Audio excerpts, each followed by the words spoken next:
ফিজাস রান্নাঘরে সকলকে স্বাগত জানাই।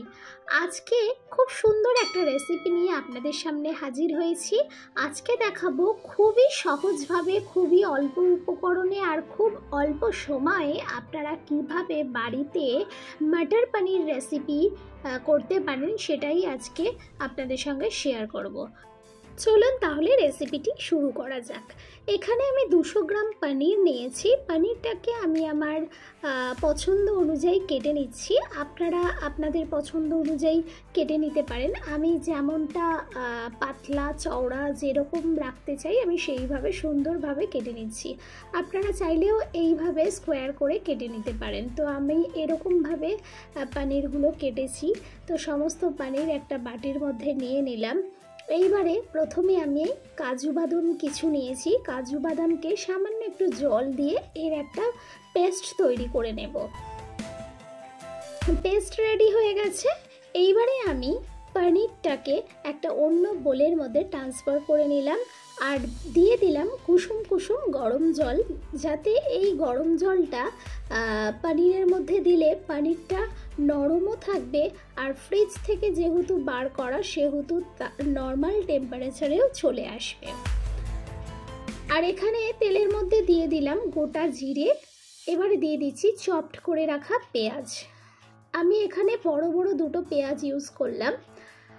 এখানে পেঁয়াজটা দিয়ে ভালো করে নাড়াচাড়া করছি পেঁয়াজটা লাল হওয়া পর্যন্ত। তো পেঁয়াজটা লাল হয়ে গেছে। এবারে দিয়ে দিচ্ছি 1 টিস্পুন আদা বাটা, 1 টিস্পুন রসুন বাটা দিয়ে ভালো করে পেঁয়াজটাকে আর আদা রসুনটাকে কষিয়ে নিচ্ছি। 1 মিনিট 2 মিনিট কষানোর পর আমি দিয়ে দিলাম টমেটো পেস্ট।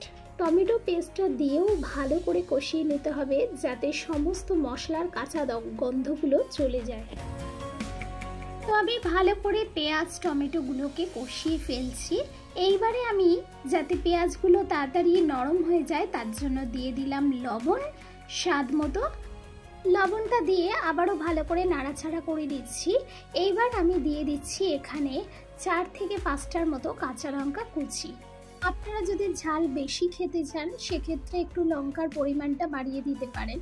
এবারে আমি দিয়ে দিচ্ছি সামান্য পরিমাণে হলুদ গুঁড়ো, সামান্য জিরে গুঁড়ো আর দিয়ে দিলাম ধনে গুঁড়ো। ধনে গুঁড়োটা আমি 1 টিস্পুন দিয়েছি আর হলুদ গুঁড়ো আর জিরে গুঁড়োটা 1/2 টিস্পুন করে দিলাম।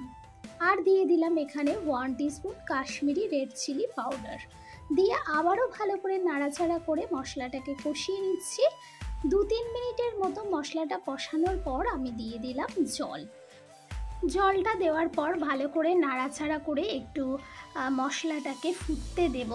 তো মশলাটা যখন এরকম ফুটে উঠেছে তখন আমি এখানে দিয়ে দিচ্ছি কাজু বাদামের যে পেস্টটা করেছিলাম সেইটা। এবারে কাজু বাদামের পেস্টটা দেওয়ার পর আমি আবারও ভালো করে মশলাটার সঙ্গে কাজু বাদামের পেস্টটাকে কষিয়ে নেব ভালো করে। একবার হলেও আপনাদের এই রেসিপিটি বাড়িতে করার অনুরোধ রইল। আশা করছি আপনাদের কাছে ভীষণই পছন্দ হবে এই মটর পনির।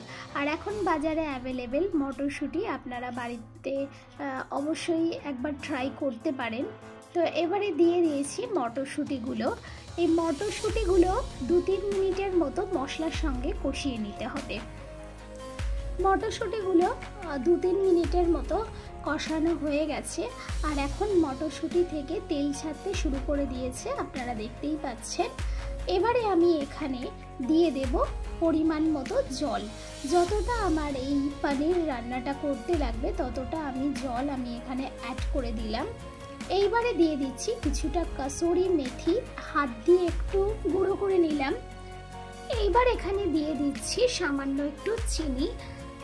এই কসুরি মেথিটা দিলে কিন্তু ধাবা বা রেস্টুরেন্টের মতো পুরো স্বাদটা চলে আসবে আপনার বাড়িতেই।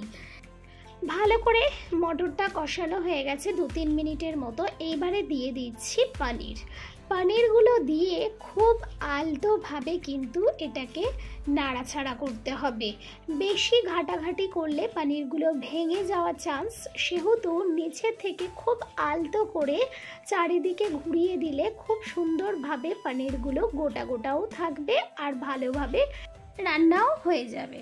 তো মোটামুটি পনিরটা ফুটে উঠেছে, আর পনিরটা আমি গ্রেভির মধ্যে খুব জোর 5 থেকে 7 মিনিটের মতো রান্না করেছি। এইবার আমার পনিরের রেসিপি হয়ে এসেছে। আমি উপর থেকে দিয়ে দিলাম গরম মশলার গুঁড়ো আর দিয়ে দিচ্ছি ধনেপাতা। ধনেপাতা কিন্তু অবশ্যই এই রেসিপিটার মধ্যে অ্যাড করতে হবে, তবে কিন্তু যে ধাবার ফ্লেভারগুলো থাকে সেগুলো কিন্তু এই পনিরের টেস্ট একদম সেই রকম হবে। তো পনির আমার রেডি হয়ে গেছে, আপনারা দেখতেই পাচ্ছেন। আমি এবারে গ্যাসের ফ্লেমটা অফ করে দেব। রেসিপি যদি ভালো লেগে থাকে, যারা ইউটিউব থেকে দেখছেন তাদের কাছে আমার অনুরোধ রইল আমার চ্যানেলটিকে সাবস্ক্রাইব করবার জন্য, আর যারা ফেসবুক পেজ থেকে দেখছেন তাদের কাছে অনুরোধ রইল আমার ফেসবুক পেজকে ফলো করবার জন্য। মটর পনির রেসিপি আপনাদের কাছে কেমন লাগলো অবশ্যই কিন্তু কমেন্ট করে জানাবেন। এই মটর পনির রেসিপিটি কিন্তু আপনারা রুটি, পরোটা, লুচি, রুটি, নানপুরি যা কিছুর সঙ্গেই কিন্তু এটা সার্ভ করতে পারেন। আর এই সমস্ত কিছুর সঙ্গে এই মটর পনির রেসিপি কিন্তু এক কথায় অসাধারণ জমে যাবে।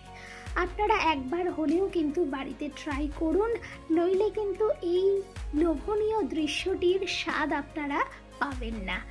রেসিপিটি যদি ভালো লেগে থাকে তাহলে সাবস্ক্রাইব, কমেন্ট, শেয়ার, লাইক সব কিছুই চাই। আর আজকে এখানেই বিদায় নিলাম, আবারও দেখা হবে নতুন কোনো রেসিপির সঙ্গে। ততক্ষণের জন্য সবাই ভালো থাকবেন, সুস্থ থাকবেন।